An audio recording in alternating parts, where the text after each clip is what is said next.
दोस्तों, इस वीडियो में हम कक्षा 9 गणित का एक और इम्पॉर्टेंट क्वेश्चन कवर करेंगे। ये सबसे ज़्यादा पूछे जाने वाले क्वेश्चंस में से एक क्वेश्चन है। दो संख्याओं के मध्य प्रमेय संख्याएं ज्ञात करना। देखो, अभी तक I am sure 9th class में अगर आप हैं तो आपने पहला चैप्टर तो पढ़ ही लिया होगा और इसमें आपने ये क्वेश्चन बहुत बार देखा होगा कि इस और इस संख्या के बीच में प्रमेय संख्या निकालें। अब होता क्या है कि मैंने इस टॉपिक पे बहुत सारे क्वेश्चंस, बहुत सारे वीडियोस बनाए हैं और लगभग हर एक क्वेश्चन के नीचे स्टूडेंट्स का अपना क्वेश्चन होता है कि सर ओके ये समझ आ गया है, लेकिन अगर हमें इन संख्याओं के बीच में इतनी प्रमेय संख्या ज्ञात करनी हो तो कैसे ज्ञात करें। तो इसीलिए मैंने सोचा कि एक अल्टीमेट वीडियो मैं आपके लिए बनाऊं, जिसको देखने के बाद कभी भी किसी भी प्रकार का क्वेश्चन इस तरह से आता है कि इन और इन संख्याओं के बीच में इतनी प्रमेय संख्या निकालनी है तो आप आराम से उसको कर सको। यहाँ पे अगर आप देखें, मैंने डिफरेंट टाइप्स के क्वेश्चंस लिए हैं, सभी लगभग सभी टाइप मैंने कवर किए हैं। मैंने सिंपल जो इंटीजर्स होते हैं यानी पूर्णांक कवर किए हैं, भिन्न में संख्याएं कवर की हैं, दशमलव भी है, माइनस और प्लस संख्या भी है, तो लगभग सभी संख्या इसमें कवर की हैं। और मैं आपको जब कॉन्सेप्ट समझाऊंगा इसका तो आपको वो समझने के बाद कोई भी दुनिया में क्वेश्चन आए कि इन संख्याओं के बीच में प्रमेय संख्या ज्ञात करो, आप आराम से कर लेंगे, बस आपको बेसिक कॉन्सेप्ट अगर इसका पता है तो फिर शुरू करते हैं। तो देखो, किन्हीं भी दो संख्याओं के बीच अगर प्रमेय संख्या ज्ञात करनी है तो इसके लिए एक दो चीज़ें आपको माइंड में रखनी है। सबसे पहली बात तो आपको ये पता होना चाहिए कि प्रमेय संख्या है क्या। जब आपको प्रमेय संख्या ही पता नहीं होगा तो आप क्या फाइंड करेंगे। तो पहले तो आपको ये पता होना चाहिए कि प्रमेय संख्या होती क्या है, और दूसरा ये आपको पता होना चाहिए कि किसी भी दो संख्या के बीच में अनंत प्रमेय संख्याएं हो सकती हैं, अनंत प्रमेय संख्याएं। तो अगर मैं यहाँ पे कुछ आंसर निकालूं, हो सकता है कि बुक के पीछे कुछ और आंसर हो सकता है आपके दोस्त ने कुछ और आंसर निकाला हो और आपने कुछ और आंसर निकालो, लेकिन सभी के सभी सही हों, यह हो सकता है। तो इसीलिए आप ये बात हमेशा ध्यान रखना कि किन्हीं भी दो संख्याओं के बीच में अनंत प्रमेय संख्याएं हो सकती हैं, ठीक है, और आंसर अलग अलग हो सकते हैं, इस बात का ध्यान रखना। ओके, और तो अब मैं आपको समझाता हूं। तो सबसे पहले तो आप ये समझो कि प्रमेय संख्या होती है। देखो, इस पे मैंने डिटेल्ड वीडियो बनाया है, मैं कमेंट बॉक्स में और डिस्क्रिप्शन बॉक्स में उसका लिंक दे दूंगा, आप उस वीडियो को ज़रूर देखना, आपको पूरा समझ आ जाएगा कि प्रमेय संख्या क्या होती है। फिर भी शॉर्ट में आप समझ लो कि जब भी आपको कोई पूर्णांक दिखे वो प्रमेय संख्या होती है, यानी परफेक्ट नंबर दिखे, जैसे -1, -2, 0, 1, 2, 3, पूरे नंबर, ये सभी प्रमेय संख्याएं हैं। दशमलव में जो संख्याएं दिखें 0.1, 0.14, 0.732, जो ये बिल्कुल रुक जाते हैं, जो दशमलव, टर्मिनेटिंग डेसिमल्स, शांत दशमलव, ये भी प्रमेय संख्या होती हैं। भिन्न में कोई भी भिन्न अगर इस तरह से है, 3/2 है, -2/3, -3/4, -7/6, ये सभी के सभी क्या है, प्रमेय संख्या है। और भी प्रमेय संख्या होती है, जैसे जिसमें बार लगता है, ये भी प्रमेय संख्या, लेकिन फिलहाल हम इनको साइड रखते हैं। ये आप ध्यान में रखो कि ये हमारे पास प्रमेय संख्याएं हैं, ठीक है। यानी अगर कहीं पे कोई दशमलव है 0.16, क्या है, प्रमेय संख्या है? बिल्कुल है प्रमेय संख्या। भिन्न में अगर है 2/7, क्या है, क्या ये प्रमेय संख्या है? बिल्कुल है प्रमेय संख्या। तो इस बात का आप ध्यान रखना। ओके, अब आप सोचो कि हमारे पास एक संख्या है। देखो, आप जानते हैं ना संख्या रेखा में ये 0 होता है, ये 1 है, ये 2 है, ये 3 है, ऐसे ही इस तरफ संख्याएं चलती जाती हैं। माइनस में 1 इधर आता है, फिर -2 ये है, -3 ये है, इस तरह से। अब अगर कोई आपसे क्वेश्चन पूछे कि 1 और 3 इसके बीच में एक प्रमेय संख्या बताओ, तो आप सीधा बोलोगे यार 1 और 3 के बीच में 2 है। कोई कहे कि भाई 1 और 10 इसके बीच में कोई 5 प्रमेय संख्याएं बताओ, तो आप कहोगे कि भाई 1 और 10 के बीच में 2 है, 3 है, 4 है, 5 है, 6, ये सभी प्रमेय संख्याएं हैं, है ना। अगर कोई आपसे कहे कि 25 और 30 इसके बीच में कोई 3 प्रमेय संख्या बताओ, तो आप बोलोगे 26 है, 27 है, 28 है, क्योंकि ये प्रमेय संख्या हैं, पूर्णांक प्रमेय संख्या होते हैं। ऐसे ही अगर कोई आपसे कहे कि -3 और +3 इसके बीच में कोई 3 परमेय संख्याएं बताओ, तो -3 और +3 के बीच में -2 होता है, -1 होता है, 0 होता है, 1 होता है, 2 होता है, ये सभी इनके बीच में है। तो आप कोई भी 3 बता सकते हो। तो आपको ये सिंपल बात ध्यान रखनी है कि पूर्णांक जो हैं वो परमेय संख्या होती हैं, सिंपल। अब दशमलव संख्याओं की बात करते हैं। 0 और 1 के बीच में क्या आएगा? 0 और 1 के बीच में आएगा, यहाँ पे अगर एकदम बीच में है तो ये 0.5 होगा, थोड़ा सा उधर जाएंगे तो ये 0.6 होगा, 0.7, इसीलिए ऐसे यहाँ पे जाएंगे तो ये 1.5 है। समझ रहे हैं ना, 1 से 2 के बीच में। माइनस की तरफ जाएंगे तो ये क्या होगा? -0.5 है, और इधर जाएंगे तो -1.5 है। तो ये है संख्या रेखा। अब ये संख्या रेखा पर मैंने जितनी रेखाएं ये यहाँ पे रिप्रेजेंट निरूपित की हैं, सभी परमेय संख्याएं हैं ये। आप जानते हैं कि पूर्णांक भी परमेय संख्या होती हैं, और ये इस तरह के जो दशमलव हैं ये भी परमेय संख्याएं हैं। अब आप सोचो यहाँ पे मान लो कि मैंने लिखा है 3 और ये 4 है, ये संख्या रेखा है। आपसे अगर मैं कहूं कि 3 और 4 के बीच में कोई संख्या लिखो, तो आप क्या कहोगे कि 3 और 4 के बीच में 3.5 है।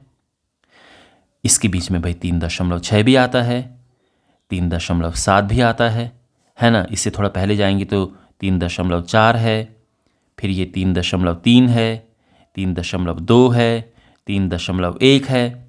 इसके आगे जाएंगे तो 3.8 आएगा, यहाँ पे 3.9 आएगा। आप समझ रहे हैं? यानी 3 और 4 के बीच में हमने कितनी संख्याएं लिखती हैं? 3.1, 3.2, 3.3, 3.4, ये सब हमने लिख दिया है। तो अगर कोई आपसे क्वेश्चन पूछे कि 3 और 4 के बीच में परमेय संख्याएं बताओ, तो आप क्या कहोगे कि भाई इसके बीच में 3.1 है, 3.2 है, 3.3 है, 3.4 है। ये लो भाई, आपकी होगी परमेय संख्याएं इतनी, है ना। अजीब लग रहा है नहीं देखने में, क्योंकि इस तरह से जो है आपको हो सकता है आपके टीचर्स ने समझाया हो, लेकिन बहुत सारे स्टूडेंट्स को इस तरह से नहीं पता होता है। उनको लगता है कि ये क्या होती है हमारे उसमें तो ये हुआ है, वो उस तरह से करवाया है। वो भी मैं आपको बताऊंगा, लेकिन बेसिक कॉन्सेप्ट तो आपको पता होना चाहिए ना। और अब आपको ये भी पता चल गया होगा कि क्यों इसमें अनंत परमेय संख्या हो सकती है, क्योंकि इस बीच में और भी दशमलव आ सकते हैं ना। इसके बीच में 3.11 भी आ सकता है, 3.12 भी आ सकता है, 3.13 भी आ सकता है, 3.14 भी आ सकता है।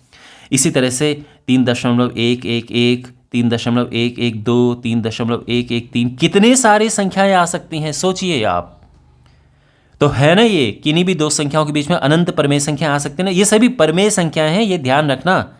ओके, तो अगर कोई आपसे पूछे कि 3 और 4 के बीच में 3 परमेय संख्याएं लिखिए, तो आप आराम से ये 3 परमेय संख्या दे सकते हो। लेकिन अक्सर एग्जाम में ये जो क्वेश्चन आता है, ये 2 नंबर में आता है, 3 नंबर में आता है। तो फिर अक्सर 2 नंबर में आता है ये क्वेश्चन। तो फिर स्टूडेंट्स को लगता है कि सर 2 नंबर का क्वेश्चन है, तो क्या बस इतना ही लिख के छोड़ देंगे हम? क्या थोड़ा तो करके दिखाना होगा उसमें। तो इसीलिए जो 1-2 तरीके हैं वो भी मैं आपको बताऊंगा, लेकिन फिलहाल मैं आपको बिल्कुल बेसिक कॉन्सेप्ट बता रहा हूं। अगर आपके पास क्वेश्चन 1 नंबर में आता है, और क्या पता मल्टीपल चॉइस क्वेश्चन में आए कि 3 और 4 के बीच में एक परमेय संख्या ज्ञात करो, तो आप आराम से लिख सकते हो 3 और 4 के बीच में एक परमेय संख्या 3.1 है। हो गया भाई, है ना। एक संख्या तो बतानी है, 3.1 हो गया। अगर ऑप्शन में आपके पास है कि एक 3.1 है, एक 4.2 है, एक 5.7 है, तो ऑब्वियसली ये आंसर होगा ये। लेकिन अगर आपको ये डिटेल में करके बताना हो कि भाई 2 नंबर का क्वेश्चन है, कुछ तो करके हमें दिखाना होगा वहाँ पे, तो फिर मैं आपको बताता हूँ 2 तरीके। तो उसमें जो पहला तरीका है वो पहले मैं आपको बता रहा हूँ कि अगर आपके पास क्वेश्चन है कि 3 और 4 के बीच में 3 परमेय संख्याएं निकालो। ये 3 है और ये 4 है, इसके बीच में कितनी भी परमेय संख्या हो सकती है। 3 तो मैं एक एग्जाम्पल ले रहा हूँ, हो सकता है 5 निकालनी हो, 6 निकालनी हो। आई थिंक आपके बुक में भी एक ऐसा क्वेश्चन है कि 3 और 4 के बीच में 6 परमेय संख्याएं ज्ञात करो। तो मान लो कि हमें इनके बीच में 6 परमेय संख्याएं ज्ञात करनी है। अगेन आप समझ चुके होंगे कि सर 6 परिमेय संख्या तो हम लिख सकते हैं ना, 3.1, 3.2, 3.3 हो गया इस तरह से, 3.4, 3.5, 3.6 लिख दिया हमने 6 परिमेय संख्याएं। हाँ, yes, you are right, absolutely right. But फिर भी अगर आपको थोड़ा डिटेल में करके बताना होगा तो फिर कैसे बताएं? और आपकी बुक्स में भी इस तरह के सोल्यूशंस हैं, इस तरह से टेक्निक्स हैं फाइंड करने की, प्लस आपके टीचर्स ने भी आपको बताए होंगे, प्लस एग्ज़ाम में अगर आप इस तरह से करेंगे। और कभी कभार ये ना आपने डायरेक्ट लिख दिया तो हो सकता है टीचर आपको 2 में से 1 नंबर दे दे, तो आपको उसका भी ख्याल रखना है कि यार नंबर तो पूरे ही मिलने चाहिए। ज्ञान तो खैर आना ज़रूरी है, ज्ञान ज़रूरी है, बट नंबर भी ज़रूरी है। तो उस केस में देखो क्या होगा, तो यहाँ पर हम लिखते हैं कि 3 और 4 के बीच हमें ज्ञात करनी है कितनी? 6 परिमेय संख्याएं। अब ध्यान रखना, जैसे कि मैंने आपको कहा कि हमारे पास 2 मेथड है, दोनों मेथड आप अच्छे से समझो। ओके, पहले मैं आपको ऐसा मेथड बता रहा हूं जो आप एग्जाम में भी करेंगे, पूरे नंबर मिलेंगे और ज़्यादा आसान है। वो है कि आप इन दोनों के नीचे 1-1 लगा दो, दोनों के नीचे 1-1 लगा दो, और इसके बीच में हमें ज्ञात करनी 6 परिमेय संख्याएं। ध्यान रखना, दोनों के नीचे हमने 1-1 लिख दिया है। ऐसा क्यों किया हमने? क्योंकि इनमें हर का होना आवश्यक है, तभी हम ऊपर नीचे गुणा कर पाएंगे। अगर हर नहीं होगा तो ऊपर नीचे गुणा कैसे करेंगे? अगर मान लो कि हमारे पास केवल ये है और हमें इसमें गुणा करना है किसी चीज़ का, मान लो कि हमने 7 का गुणा करना है, तो ये तो 21 हो जाएगा ना।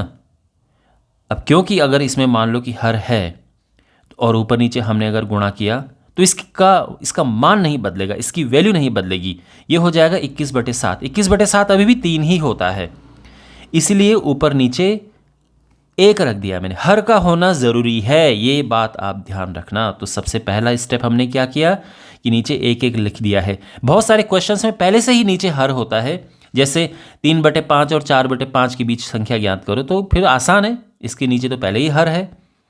लेकिन अगर हर नहीं है तो 1-1 लिख दो। ठीक है, ये बात समझ आ गई। अब दूसरा स्टेप आप समझो, आपको करना क्या है कि यहां पे जितनी परिमेय संख्या ज्ञात करनी है उसमें 1 प्लस कर दो। ध्यान रखना, 1 प्लस कर दो। कितना आया? 7 आ गया। 7 से हम ऊपर नीचे गुणा कर देंगे। अब आपके मन में हो सकता है क्वेश्चन चल रहा हो कि सर ये गुणा करने की क्या जरूरत है? तो देखो, गुणा करने की ज़रूरत यह है कि अगर मैं आपसे कहूँ 3 और 4 के बीच संख्या बताओ तो आपको मुश्किल होगा बताना, लेकिन अब मैंने गुणा कर दिया है 7 से ऊपर नीचे, तो अब हमारे पास जो संख्याएं हैं वो क्या होगी? 21 और 28, 21/7 और 28/7। 21 और 28 के बीच में आप आराम से संख्याएं लिख सकते हैं, है ना। 21/7 और 28/7 के बीच में क्या संख्या है?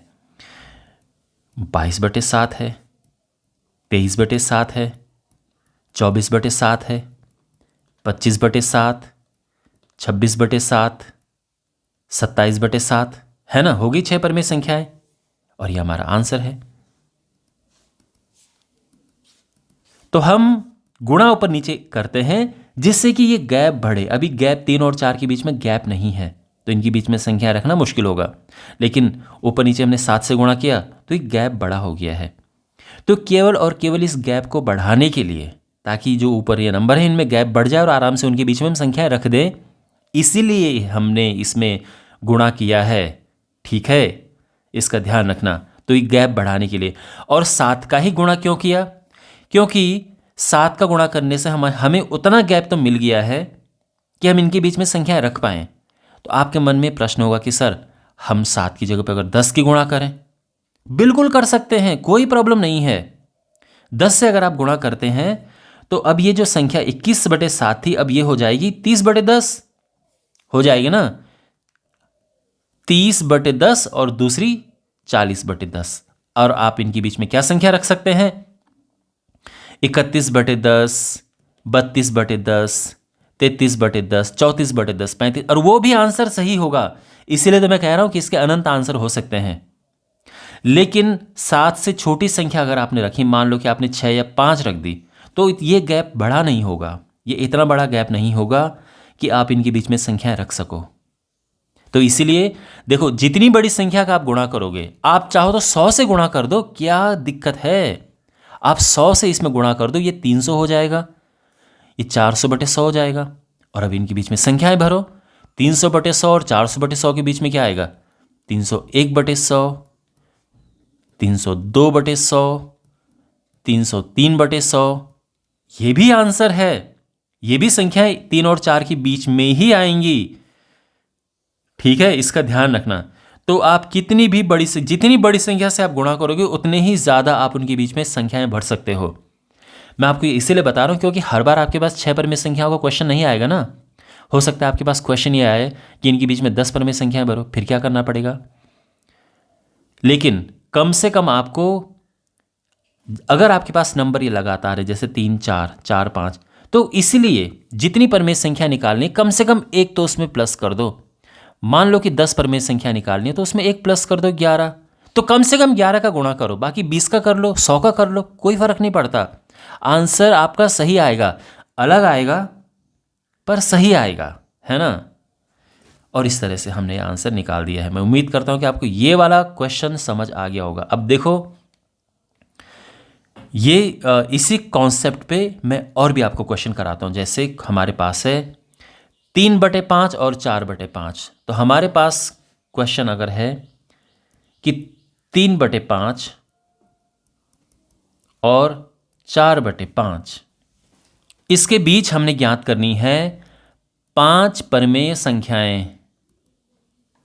तो कैसे ज्ञात करेंगे। तो देखो, अब इसमें तो हर पहले से ही है, कोई प्रॉब्लम नहीं है।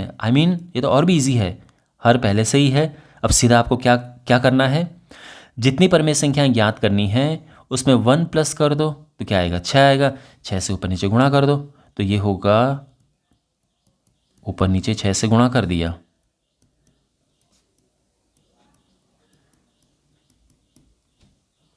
इसके बीच में हमें ज्ञात करनी है 5 परिमेय संख्याएं, और बस 6 तियां 18/30, 24/30। इसके बीच में 5 परिमेय संख्या हमें ज्ञात करनी है। अब देखो, पहले 3 और 4 था, इनके बीच में संख्या रखना मुश्किल था।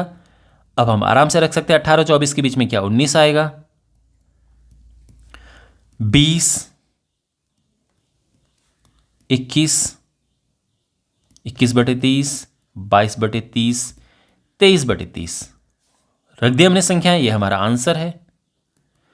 लेकिन कोई ऐसा नहीं कि आपको बस 6 से ही गुणा करना है, आप 10 से गुणा कर सकते हो। 10 से गुणा करोगे तो क्या आएगा, ये चीज़ हो जाएगी ऊपर नीचे 10 से गुणा करके 30/50।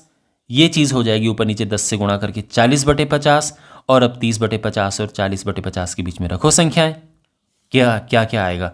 31/50 है, 32/50 है, 33/50 है, 34/50 है, 35/, आप आराम से संख्या रख सकते हो इनके बीच में। यह आंसर अलग है, यह आंसर अलग है, लेकिन ये भी सही है और ये भी सही है। ठीक है। अगर आपके पास अगला क्वेश्चन मान लो आ जाए कि 0 और 0.1,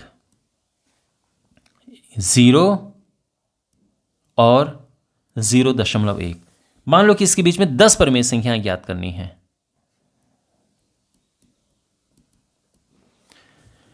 तो हमें क्या करना होता है, इनके नीचे हर चाहिए होता है ना। तो देखो, 0 के नीचे तो हम कुछ भी लगा सकते हैं। अच्छा, 0.1 है, पहले इसको भिन्न में बदलते हैं। तो 0.1 को हम लिख सकते हैं 1/10, ऐसा बदलते हैं ना भिन्न में। ये हो गया है। 0 के नीचे भी 10 लगा दो, क्योंकि 0/10 हो 0/1 हो, क्या फ़र्क पड़ता है। लेकिन 10 रखने से फ़ायदा ये होगा कि इनके दोनों के नीचे हमने क्या क्या कर दिया, एक जैसी संख्या रख दी। इतना समझ आ गया।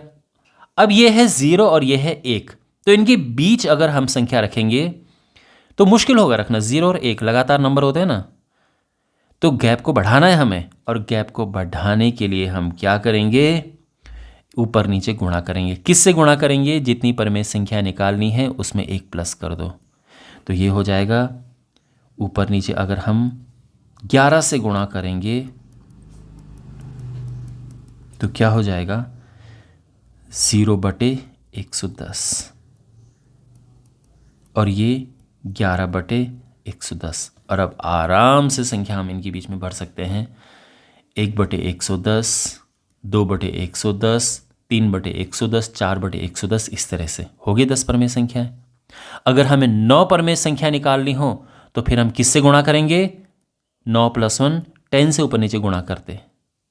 तो क्वेश्चन तो कैसे भी आ सकता है ना आपके पास, इस तरह से। तो ये क्वेश्चन भी हो गया। अब अगला क्वेश्चन क्या है?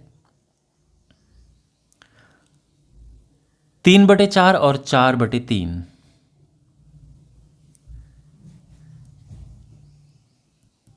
3/4 और 4/3 के बीच में हमें परमेय संख्याएं ज्ञात करनी है। तो इनके बीच में हमें अगर 6 परमेय संख्याएं ज्ञात करनी है मान लो,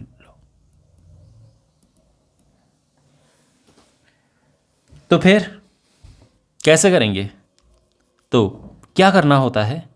देखो, जैसे कि मैंने कहा था कि नीचे हर होना ज़रूरी है। बहुत अच्छी बात है, यहाँ तो है पहले से ही। दूसरी बात, ये हर एक जैसा होना चाहिए।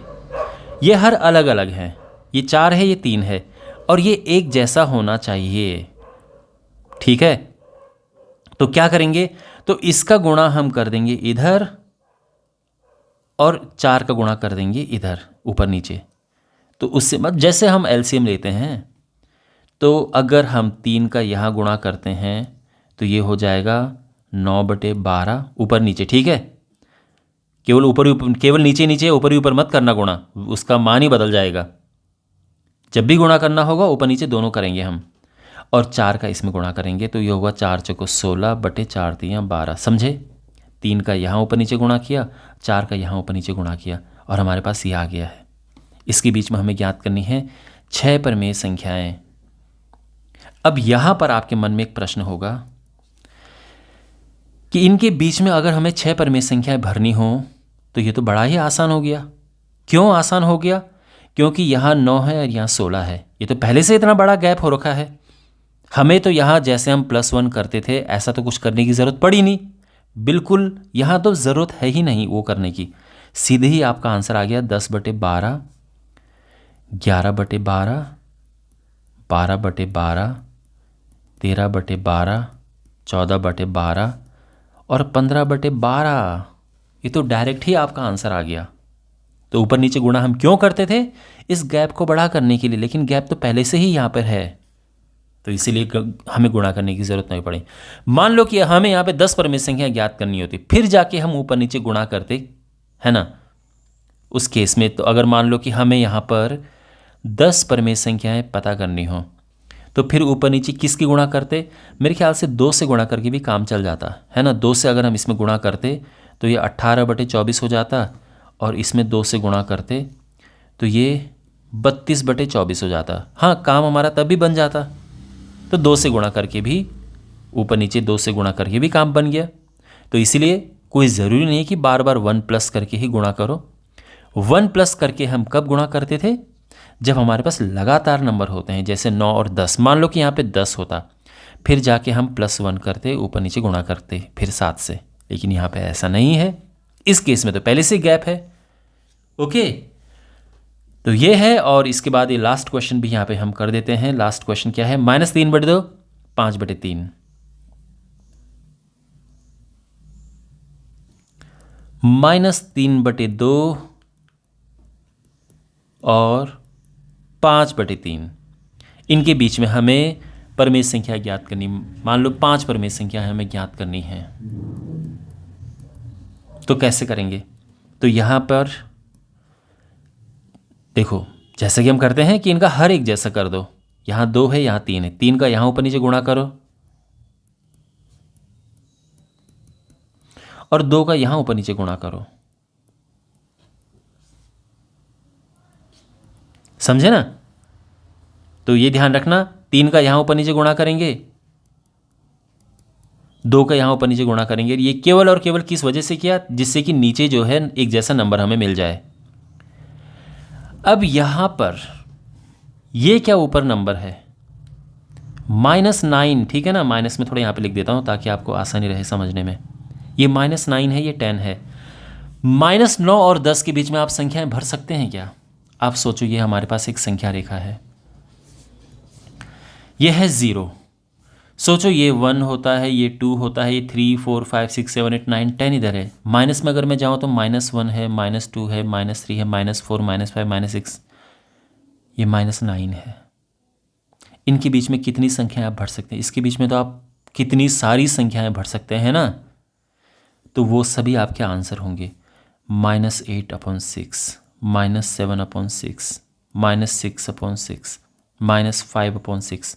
इनफैक्ट ज़ीरो भी यहाँ पर है, 1/6 भी है, 2/6 भी है, 3/6 भी। कितने सारे नंबर हो गए हैं। तो बस -9 और 10 है, इनके बीच में तो कितने सारे नंबर आप भर सकते हैं।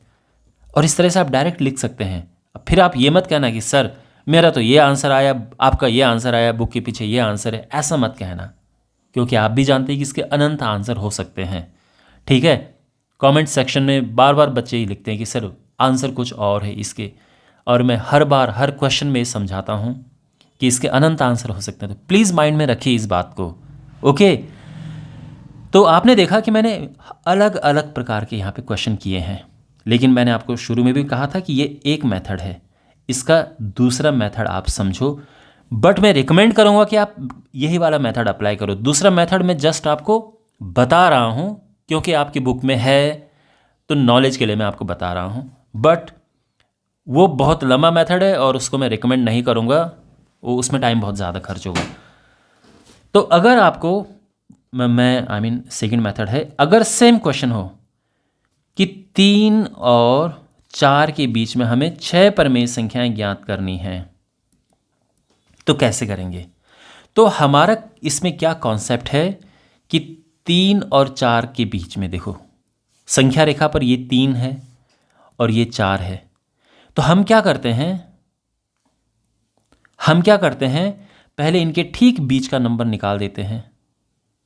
तो एक परमेय संख्या तो यही हो गई। इसके बाद हम इन दोनों के बीच का नंबर निकालते हैं, दूसरी परमेय संख्या ये होगी। फिर हम इन दोनों के बीच का नंबर निकालते हैं, तीसरी परमेय संख्या ये होगी। फिर हम इन दोनों के बीच का नंबर निकालते हैं। हम चाहे तो यहाँ से भी निकाल सकते हैं कि इनके बीच का नंबर, बट अक्सर एक ही नंबर को लेके हम जल जाते हैं। फिर इनके बीच यहाँ पे है ना, ये चौथी परमेय संख्या होगी। फिर हम इन दोनों के बीच का निकालते हैं, ये पांचवी परमेय संख्या होगी। और फिर हम और बीच का, ध्यान से देखो, इनके बीच में बिल्कुल ये छठी परमेय संख्या होगी। इस तरह से हम इनके बीच में परमेय संख्या निकालते हैं। तो हम क्या करते हैं, सबसे पहले बिल्कुल इनके बीच की परमेय संख्या निकालते हैं। फिर जो संख्या आती है उसको फिर 3 के साथ लेंगे हम, फिर ये संख्या आएगी, इसको फिर 3 के साथ लेंगे हम, फिर ये आएगी। ये है हिसाब किताब। तो आपको आइडिया लग रहा होगा कैसे हम इसमें जाते हैं। तो अब सबसे पहले हम लिखेंगे पहली परमेय संख्या, फर्स्ट परमेय संख्या, मतलब पूरा लिख सकते हैं कि 3 और 4 के बीच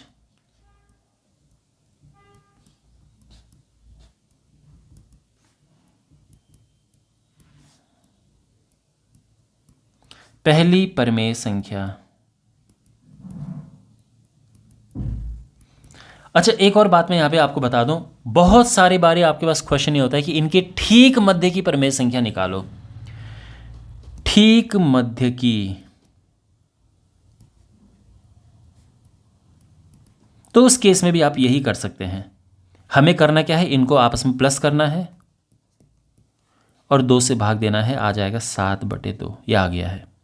तो 3 और 4 के ठीक मध्य की परमेय संख्या 7/2 है। तो हमें क्या करना है, संख्याओं को प्लस करना है, 2 से भाग दे देना है। ठीक है, यह है ठीक मध्य की परमेय संख्या, और साथ ही पहली परमेय संख्या भी निकाल दी हमने। अब दूसरी परमेय संख्या, दूसरी परमेय संख्या के लिए मैंने क्या कहा था कि फिर हमें 3 लेना है। अब देखो 7/2 ये वाली संख्या निकली हमारी, फिर 3 लेना है, 7/2 लेना है और उसको 2 से भाग दे देना है प्लस करके। तो क्या होगा, ये होगा 3 दूने 6 प्लस 7/2, ये 2 नीचे आ जाएगा। ठीक है, मतलब देखो ये कैसे होगा, 6 +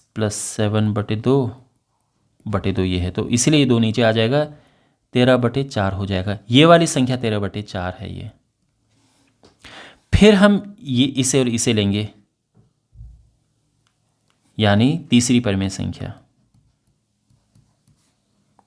तो क्या हमने लिया 3 और 13/4 और 2 से भाग दे दिया, ठीक है। 3 चौको 12, 13, ये 4 नीचे आ जाएगा और 4 दूने 8 हो जाएगा, यानी 25/8 तीसरी परिमेय संख्या ये है। चौथी परिमेय संख्या के लिए क्या करेंगे हम, अब आप समझ गए ना।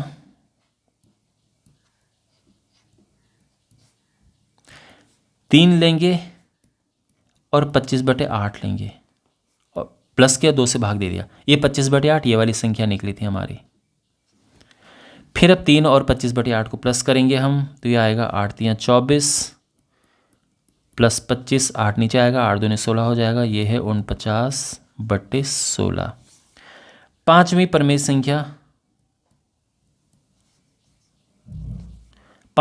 संख्या, होगी एक 3 हमने लिया, 49/16/2, 16 3 48 प्लस 49/16 दूने 32, यह आ जाएगा 97/32। और छठी परिमेय संख्या 3 लेंगे, 97/32/2, 96, 97, 32 दूने 64, इनको प्लस करेंगे तो ये 193 आ जाएगा, है ना, बटे 64। तो 193 है ना, 7 6 13 का 3, 1 9 2 18 और 1 19, ठीक है, ये आ गया। तो ये हमारी संख्या आई हैं, क्या क्या है, 7/2, 13/4, ये है, ये है, ये है और ये है। आपने देखा होगा कितना डिफ़िकल्ट है ये करना, कैलकुलेशन कितनी ज़्यादा इन्वॉल्व है, इसलिए मैं रिकमेंड नहीं करता हूँ कि आप ये वाला मेथड यूज़ करो, पहला वाला मेथड ही अच्छा है। हाँ, अगर आपको केवल और केवल ठीक मध्य की परिमेय संख्या ज्ञात करनी है, फिर तो ये अच्छा तरीका है। ठीक मध्य की ज्ञात करनी है, केवल एक ही तो ज्ञात करनी है, तो इसलिए आप इससे कर सकते हैं। लेकिन अगर आपको 3 4 5 संख्याएँ ज्ञात करनी हो तो फिर बेस्ट है कि आप ये वाला मेथड अप्लाई करो। Okay, alright. तो मैं उम्मीद करता हूँ कि इस एक वीडियो से अब आपके पास कभी भी कोई भी क्वेश्चन आएगा कि इनके बीच में आप परिमेय संख्याएँ ज्ञात करें, 5 परिमेय संख्याएँ, 10 परिमेय संख्याएँ, 100 परिमेय संख्याएँ और कोई भी संख्या हो जिनके बीच में आपको ज्ञात करनी हो, आप आराम से ये क्वेश्चन कर सकते हैं और आपको कभी भी प्रॉब्लम नहीं होगी। एग्ज़ाम में भी आप आराम से क्वेश्चन कर सकते हैं अगर आपने वीडियो अच्छे से देखा है और समझा है। तो फिर अगर आपको वीडियो अच्छा लगा है, आप चैनल को ज़रूर सब्सक्राइब कीजिए और आप वीडियोस को अपने फ्रेंड्स के साथ में ज़रूर शेयर कर दिया कीजिए। इतनी तो गुरु दक्षिणा आपको देनी चाहिए। ओके, ऑलराइट, तो मिलते हैं अगले वीडियो में। Take care.